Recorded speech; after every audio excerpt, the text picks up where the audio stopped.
What's up? This is gonna be your advanced kettlebell circuit. So it's gonna be a 10-minute workout.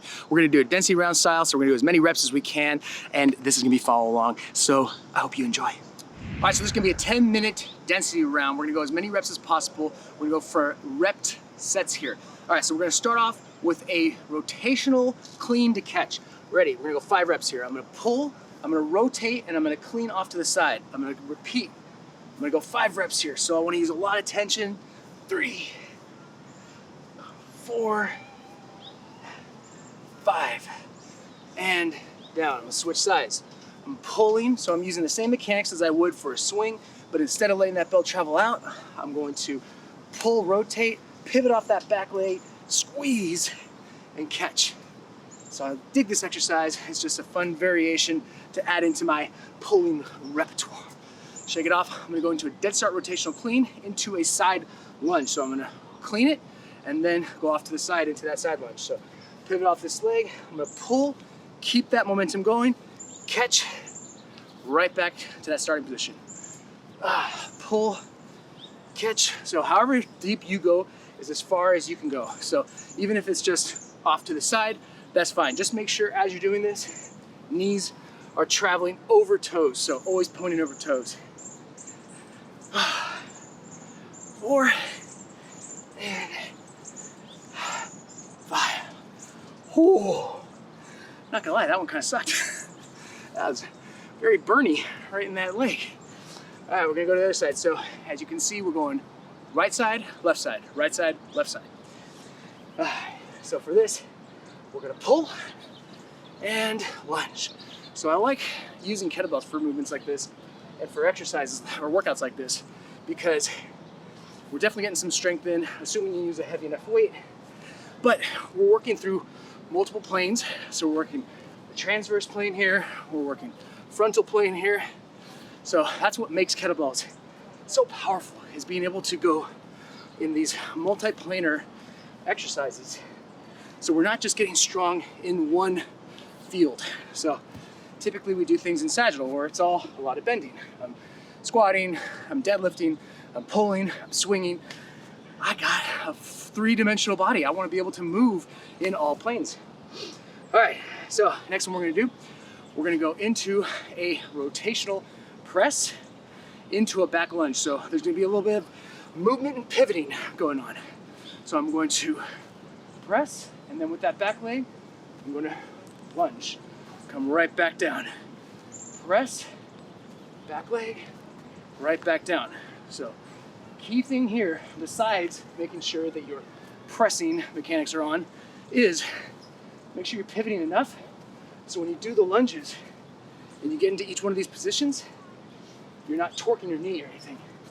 So I want to have a full pivot. So right here, all I have to do is get that bell back, get that leg back, switch sides. So worst thing you can do there is pivot, do like a half pivot, and then have your front knee kind of internally rotate, your front leg internally rotated, and then trying to like torque your body. Don't worry about the reps. Get the exercises down perfectly first. All right, let's do this again. So the way I want to do this from the side so you can see my foot position. So once I'm in this position right here, notice I'm already staggered.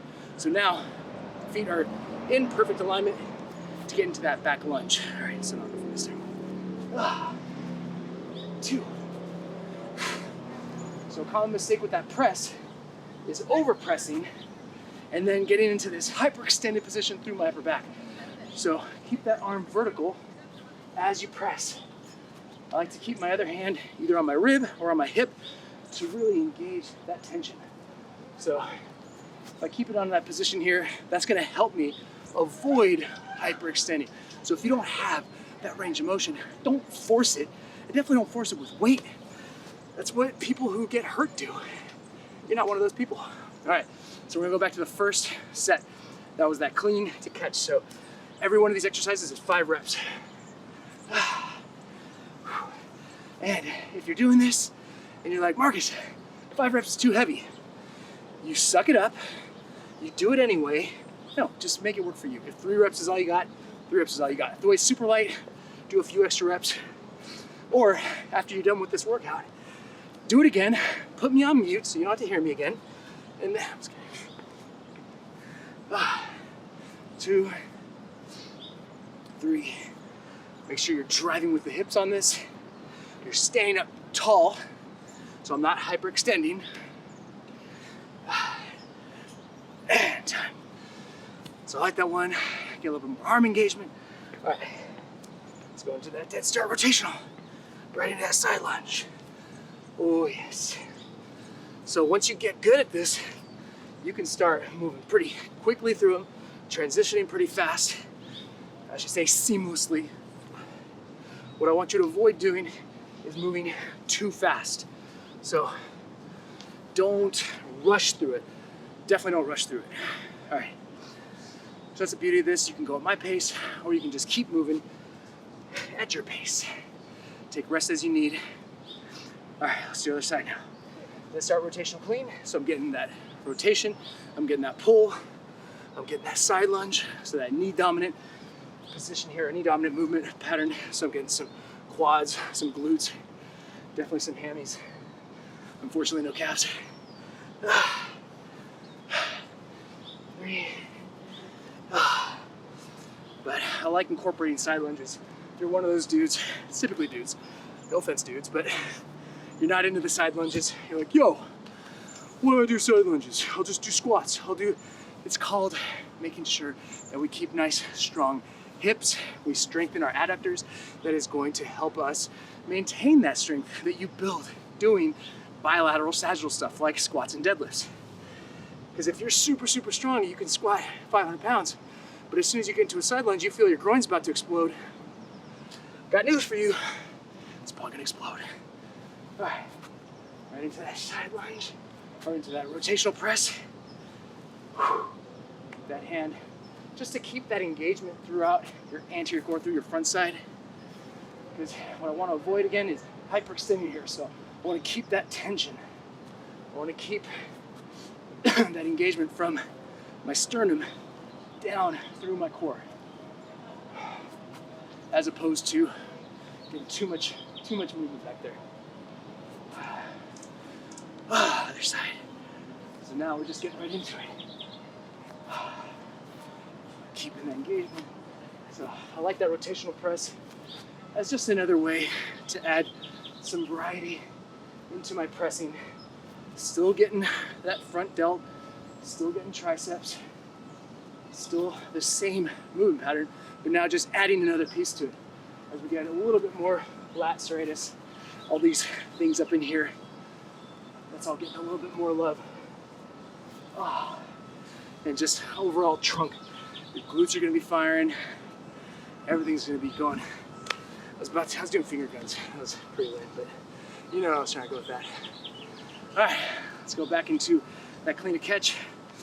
We'll probably have time for at least the clean to catch and the clean to rotational arch to side lunge. Squeeze. So I want this pause at the top for just a second. So I have to create that tension. Think of it as like a standing rotating plank. Abs tight, getting into that pelvic tilt at the top, so I'm squeezing my glutes.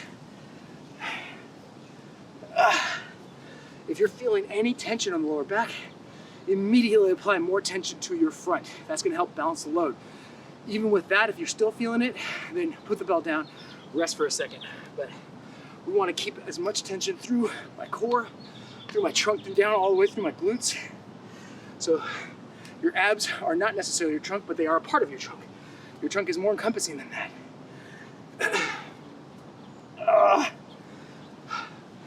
Increase, dramatic effect. Down. Oh man, I'm getting sweaty.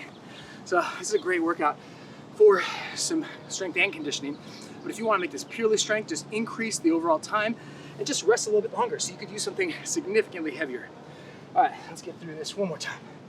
So dead start, clean right into that side lunge and repeat.